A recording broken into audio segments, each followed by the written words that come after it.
عالمی عدالت انصاف کی جانب سے بھارتی جاسوس کلبھوشن یادو کی سزائے موت پر اسٹے کے فیصلے کے حوالے سے عوام کی جانب سے سخت رد عمل سامنے آیا ہے۔ شہریوں کا کہنا ہے کہ کلبھوشن یادو کراچی اور بلوچستان میں سینکڑوں لوگوں کا قاتل اور پاکستان کا دشمن ہے۔ ایسے مجرم کو کسی بھی قیمت پر معاف نہیں کرنا چاہیے۔ حکومت بیرونی دباؤ اور ذاتی مفادات سے بالاتر ہو کر کلبھوشن یادو کی سزا کو یقینی بنائے۔ اس سلسلے میں ذرائع ابلاغ عامہ کے نمائندے سے گفتگو کرتے ہوئے نوجوان شہری عبد المنان نے کہا، سزا دینے چاہیے کیونکہ انسان چھوٹوں بچوں کا جانے کو لیا ہوا ہے، بڑے بڑے کام اس نے کیا ہوا، پاکستان میں دہشت گردی پھیلایا، ان کی وجہ سے لوگوں کا کاروباروں میں بہت فرق پڑا، ان کو سزا دینے چاہیے۔ کلبھوشن یادو کی سزائے موت کے حوالے سے محمد وسیم کا کہنا ہے، ایجنٹ ہے یہ، اس نے جو ہے نا اربوں روپے کی کرپشن کی ہے، تو یہ جو اسٹے کا حکم دیا ہے یہ پھر وہی ہوگا جیسے کہ امریکہ کا وہ ایک جاسوس پکڑا تھا انہوں نے، اس کو جو ہے آسانی سے جو رہا کر دیا، چلا گیا وہ، تو اس کو جو ہے نا انشاءاللہ پھانسی ہونی چاہیے۔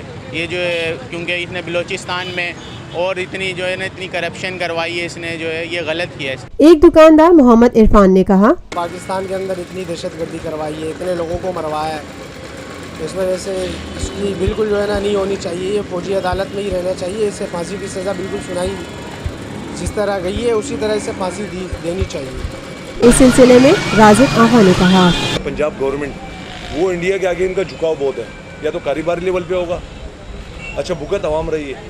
ابھی دیکھو سیون میں حملہ ہوا ہے، بابا بٹ جو ہے وہاں پر حملہ ہوا ہے، نورانی میں۔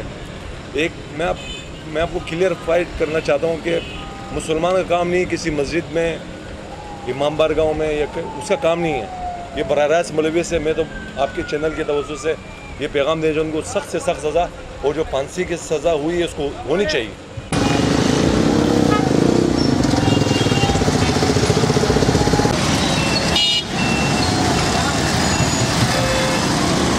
Lotus Lake Towers, a groundbreaking endeavor by Lotus Properties.